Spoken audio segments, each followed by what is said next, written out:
ಕಾಶ್ಮೀರದಲ್ಲಿ ಹಲವು ಬಾರಿ ನಾವು ನೋಡಿದ್ವಿ. 1990ರಲ್ಲಿ ಶುರುವಾದಂಥ ಒಂದು ಕಾಶ್ಮೀರಿ ಪಂಡಿತರನ್ನ ಒಂದು ಸಿನಿಮಾನೇ ಬಂತು. ಆ ಸಿನಿಮಾ ನೋಡಿದಾಗ ಎಲ್ಲ ಕೆಲವು ಖುಷಿಯಿಂದ ಒಳಗೋದ್ರು ಏನೋ ಈ ಸಿನಿಮಾ ಅಂತ. ಈಚೆ ಬಂದಾಗ ಎಲ್ಲರೂ ರಕ್ತ ಕುದಿಯೋಕ್ಕೆ ಶುರುವಾಯಿತು. ಇವತ್ತು ನಿನ್ನೆ ಆದಂಥ ಘಟನೆಯೂ ಕೂಡ 28ರಿಂದ 30 ಜನ, ಅದು ಹಿಂದೂ ಟೂರಿಸ್ಟ್ಗಳನ್ನ ಮೇಲೆ ಹುಡುಕಿ ಅವ್ರನ್ನ ಯಾವ ರೀತಿ ಐಡೆಂಟಿಫೈ ಮಾಡಿ ಭಾಷೆ ಮಾತಾಡಿಸಿ ಎಲ್ಲದನ್ನು ಕೂಡ ಹಿಂದೂ ಅಂದ ಮೇಲೆ ಹೊಡೆದಿರೋಂಥದ್ದು. ಈ ಒಂದು ಬಾರ್ಬ್ಯಾರಿಕ್ ಆ್ಯಕ್ಟನ್ನು ಇವತ್ತು ಖಂಡಿಸಿ ಭಾರತೀಯ ಜನತಾ ಪಾರ್ಟಿ ಇವತ್ತು ಪ್ರತಿಭಟನೆ ಮಾಡ್ತಾ ಇದೆ. ಸನ್ಮಾನ್ಯ ನರೇಂದ್ರ ಮೋದಿಯವರೆಲ್ಲೋ ಸೌದಿ ಅರೇಬಿಯಾಗೆ ಹೋದಂಥವ್ರು ಕೂಡ ಶಾರ್ಟ್ಕಟ್ ಮಾಡಿ ಬಂದಿದ್ದಾರೆ. ಇವತ್ತು ಇಡೀ 140 ಕೋಟಿ ಜನರ ರಕ್ತ ಕುದಿತಾ ಇದೆ.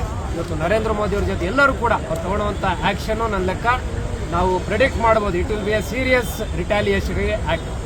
ಅದು ಕೇವಲ ಸರ್ಜಿಕಲ್ ಸ್ಟ್ರೈಕ್ ಆಗೋದಿಲ್ಲ ಅಂತ ಕಾಣುತ್ತೆ. ನನ್ನ ಪ್ರಕಾರ ವಿನಯ್ ಬಿರ್ಗಿ ಅವರು ಹೇಳಿದ್ರು. ಮತ್ತು ಸಾಕಷ್ಟು ಇನ್ನೇನು ಕೂಡ ಈ ಟೆರರಿಸ್ಟ್ಗಳನ್ನ ಏನು ಟ್ರೈನಿಂಗ್ ಕೊಟ್ಟು ಬ್ರೀಡಿಂಗ್ ಝೋನೇ ಆ ಒಂದು POK ಅಂತ ಏನು ಕರೀತಾರೆ, ಪಾಕಿಸ್ತಾನ್ ಆಕ್ಯುಪೈಡ್ ಕಾಶ್ಮೀರ್ ಅಂತ ನನ್ನ ಲೆಕ್ಕ.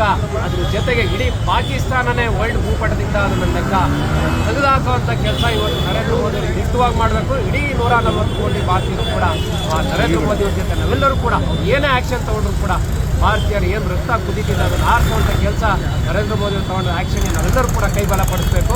ಒಂದು ಚಿಕ್ಕ ದೇಶ ಇಸ್ರೇಲ್ ಯಾವ ರೀತಿ ಹಮಾಸ್ ಅಂತ ಒಂದು ಟೆರರಿಸ್ಟ್ ಸಂಘ ಒಂದು ಯಾವ ರೀತಿ ಒಂದೊಂದು ಕಾಲು ವರ್ಷದಿಂದ ಏನು ಅಟ್ಯಾಕ್ ಮಾಡಿ ಗಾಜಾಯಿಂದ ಅಟ್ಯಾಕ್ ಮಾಡಿ ಅಲ್ಲೂ ಕೂಡ ಎಲ್ಲ ಸ್ಟೂಡೆಂಟ್ಸ್ಗಳ ಮೇಲೆ ಮಾಡ್ತಿದ್ದ ಪಾರ್ಟಿ ಸಂದರ್ಭದಲ್ಲಿ ಅಮಾನವೀಯವಾಗಿ ಆ ಒಂದು ಡೆಡ್ ಬಾಡಿಗಳ ಮೇಲೂ ಕೂಡ ಅವರು ರೇಪ್ ಮಾಡಿದಂಥ ಮತ್ತು ಅದನ್ನು ಕೇಳಿಬಿಟ್ರೆ ನಿಮ್ಗೆ ಎದುಕಾಗ್ತದೆ. ಅದನ್ನು ಯಾವ ರೀತಿ ಇಸ್ರೇಲು ಬಗ್ಗು ಬೆಳೀತು ಮುಲಾಜ್ ನೋಡ್ದಲ್ಲೇ ಅವ್ರು ಏನೇ ನೋಡ್ರು ಕೂಡ ಹಾಸ್ಪಿಟ್ಲು ನೋಡಲಿಲ್ಲ, ಮತ್ತೊಂದು ನೋಡಲಿಲ್ಲ. ಹಾಸ್ಪಿಟಲಿದ್ರೆ ಟೆರರಿಸ್ಟು ಹಾಸ್ಪಿಟಲನ್ನು ಹೊಡೆದಾಕೋದು.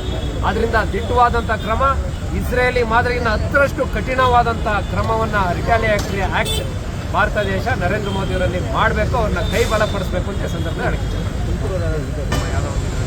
ಮತ್ತಷ್ಟು ಅದು ಗೊತ್ತಿಲ್ಲ ಎಷ್ಟಾಗ್ಬೋದು. ಅದರಿಂದ ಇದನ್ನು ಟಫ್ ಆ್ಯಕ್ಷನ್ ಇವತ್ತು ಮೋದಿಯವರು ತಗೋತಾರೆ ಖಂಡಿತವಾಗಿಯೂ. ನಾವೆಲ್ಲರೂ ಕೂಡ ಅಲ್ಲೂ ಕೂಡ ಜಾತಿ ಇನ್ಯಾವುದೋ ತುಷ್ಟೀಕರಣ ಮಾಡ್ಕೊಂಡು ಸ್ಟೇಟ್ಮೆಂಟ್ ಕೊಡೋದಲ್ಲೇ ಎಲ್ಲ ಕೂಡ ಪಕ್ಷ ಜಾತಿ ಎಲ್ಲರೂ ಕೂಡ ಬಿಟ್ಟು ಇವತ್ತು ನರೇಂದ್ರ ಮೋದಿ ಜೊತೆ ಎಲ್ಲರೂ ಕೂಡ ಕೈ ಜೋಡಿಸ್ಬೇಕು ಅಂತ ನಾನು